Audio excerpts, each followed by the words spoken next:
안녕하세요. 블랙핑크의 로제입니다. 안녕하세요. 블랙핑크의 제니입니다. 네, 안녕하세요. 블랙핑크의 지수입니다. 네, 안녕하세요. 블랙핑크의 리사입니다. On Wednesday, Netflix dropped BLACKPINK Light Up the Sky, a documentary about the South Korean girl group BLACKPINK. Now we're breaking down the 11 must-see moments with the global superstars. Oh God, that's so nice to hear. I mean, that's kind of what we live for. The whole doc hits a high note with BLACKPINK's performance at Coachella in 2019.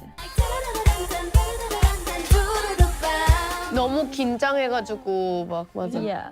If anything, it's like stressful. Like sometimes if something's not working or if I'm not doing my best performance, it can be stressful. That performance made them the first Korean girl group to play at the annual Desert Music Festival. It's definitely a moment that we'll never forget. It was one of the important steps that we took last year to make us into a better artist and a better selves. We're really, really thankful for the opportunity that we had to go on and perform at Coachella, and we're still happy about it. It's a life-changing moment. The doc shows the singers rehearsing for the gig and reveals how they spent the moments backstage before showtime.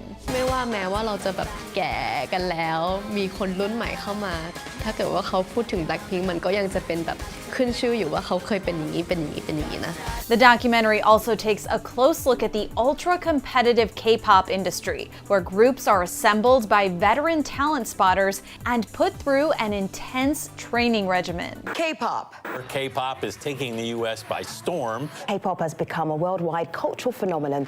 We're not allowed to drink or smoke or get a tattoo. Yeah, their practice schedule was so intense, they were only allowed one day off every 2 weeks. 집에 많이 못 가고 주말까지도 연습하고 해서 부모님도 많이 속상해하고 걱정하셨는데 The ladies of BLACKPINK also recall missing out on typical teenage stuff while they were trying to launch their careers. A lot of people make lots of memories as like a high school student.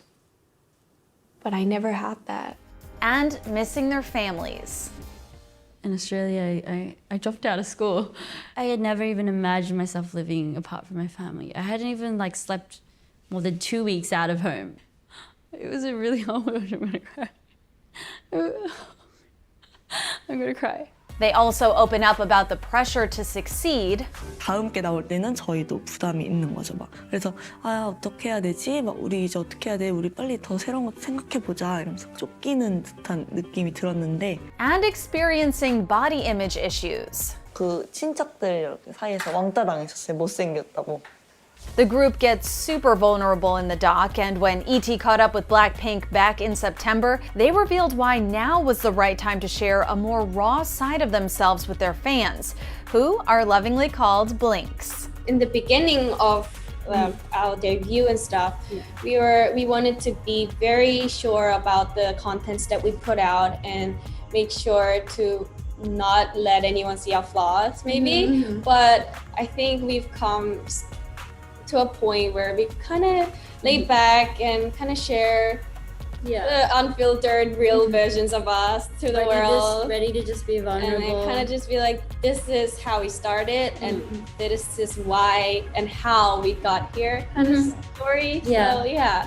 It was about time that they get stuff like that. Oh, and speaking of their debut, Make a whistle like a missile. Bomb, bomb. they open up about their chart-topping debut single, Whistle. 그냥 제일 그때 현실적으로 제일 놀랐던 건 이제 음원 차트에서 휘파람이 1위 했을 때 그때 이제 제일 설렜지. And I remember we were in the 연습실에 있었는데 아직 2위인가 뭐 이렇게 있었는데 우리 갑자기 뭐 계속 확인하다가 연습을 했어요. 해야 되니까. 한 시간에 한 번씩. 근데 갑자기 누가 와서 해야 돼! And we jumped up and down. I remember. And they reveal why that song almost didn't make the cut. And we almost didn't come out with Whistle for our debut song. But like, because too many people thought it was risky. but last minute we were like, it has to be. In the end, one thing is crystal clear. The ladies of BLACKPINK are family. 당연히 책임감이 있다고 생각하고 최대한 케어해줄 수 있을 만큼은 케어해주고. So 언니 is basically what you called her an 맞아. older sister. It's like She's not Chisu, she's Onni. It's like family.